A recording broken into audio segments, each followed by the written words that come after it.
You, John Fitzgerald Kennedy, do solemnly swear. I, John Fitzgerald Kennedy, do solemnly swear.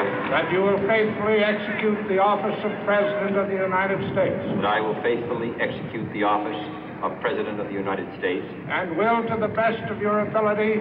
And will, to the best of my ability. Preserve, protect, and defend the Constitution of the United States. Preserve, protect, and defend the Constitution of the United States. So help you God. So help me God.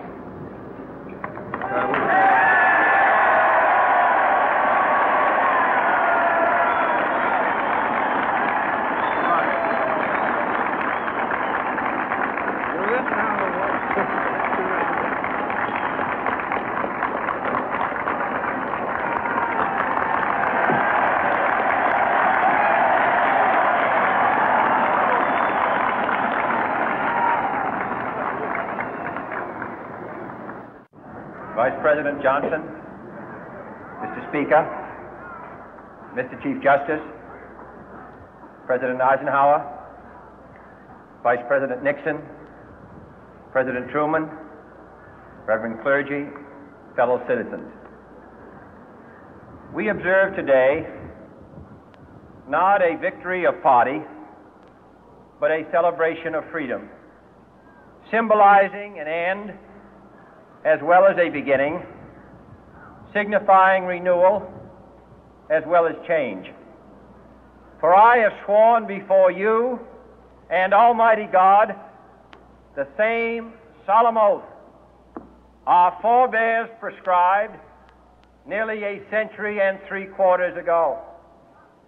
The world is very different now, for man holds in his mortal hands the power to abolish all forms of human poverty and all forms of human life. And yet the same revolutionary beliefs for which our forebears fought are still at issue around the globe. The belief that the rights of man come not from the generosity of the state, but from the hand of God. We dare not forget today that we are the heirs of that first revolution.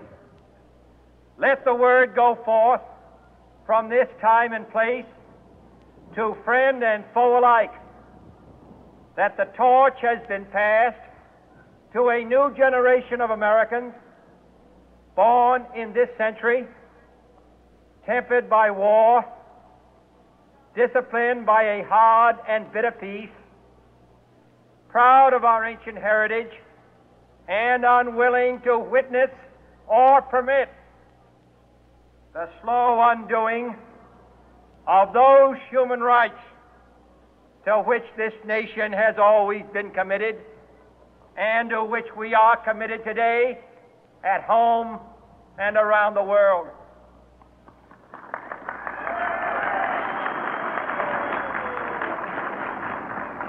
Let every nation know, whether it wishes us well or ill, that we shall pay any price, bear any burden, meet any hardship, support any friend, oppose any foe, to assure the survival and the success of liberty.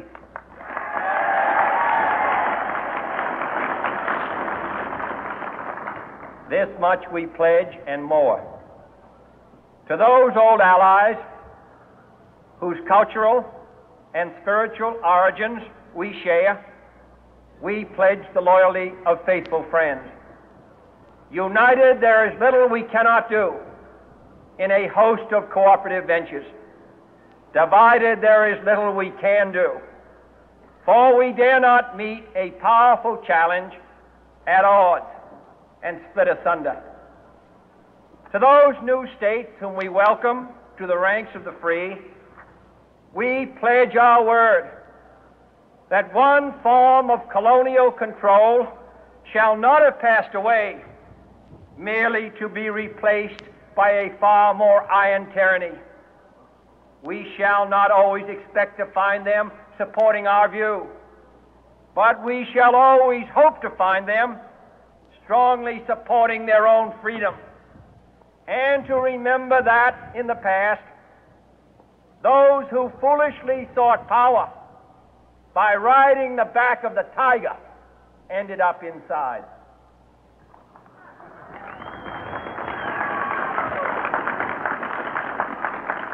To those people in the huts and villages of half the globe struggling to break the bonds of mass misery, we pledge our best efforts to help them help themselves for whatever period is required, not because the communists may be doing it, not because we seek their votes, but because it is right.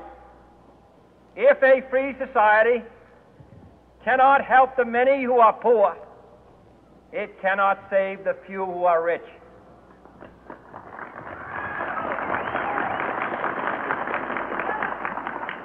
To our sister republics south of our border, we offer a special pledge to convert our good words into good deeds, in a new alliance for progress, to assist free men and free governments in casting off the chains of poverty. But this peaceful revolution of hope cannot become the prey of hostile powers. Let all our neighbors know that we shall join with them to oppose aggression or subversion anywhere in the Americas. And let every other power know that this hemisphere intends to remain the master of its own house.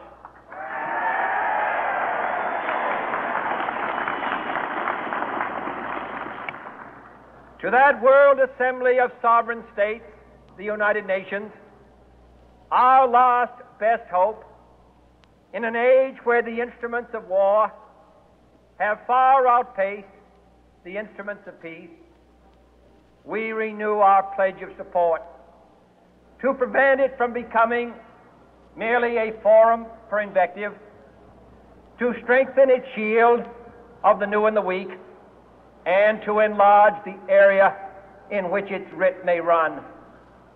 Finally, to those nations who would make themselves our adversary, we offer not a pledge, but a request that both sides begin anew the quest for peace. Before the dark powers of destruction, unleashed by science, engulf all humanity in planned or accidental self-destruction, we dare not tempt them with weakness, for only when our arms are sufficient beyond doubt can we be certain beyond doubt that they will never be employed. But neither can two great and powerful groups of nations take comfort from our present course, both sides overburdened by the cost of modern weapons, both rightly alarmed by the steady spread of the deadly atom, yet both racing to alter that uncertain balance of terror that stays the hand of mankind's final war. So let us begin anew, remembering on both sides that civility is not a sign of weakness, and sincerity is always subject to proof. Let us never negotiate out of fear, but let us never fear to negotiate.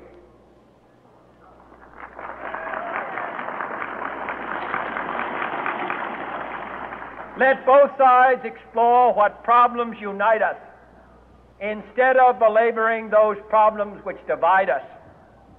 Let both sides, for the first time, formulate serious and precise proposals for the inspection and control of arms, and bring the absolute power to destroy other nations under the absolute control of all nations.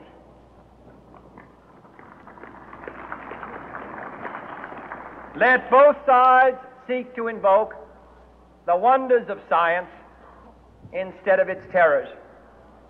Together, let us explore the stars, conquer the deserts, eradicate disease, tap the ocean depths, and encourage the arts and commerce. Let both sides unite to heed in all corners of the earth the command of Isaiah to undo the heavy burden and let the oppressed go free. And if a beachhead of cooperation may push back the jungle of suspicion, let both sides join in creating a new endeavor, not a new balance of power, but a new world of law, where the strong are just and the weak secure and the peace preserved. All this will not be finished in the first 100 days, nor will it be finished in the first 1,000 days, nor in the life of this administration, nor even perhaps in our lifetime on this planet. But let us begin.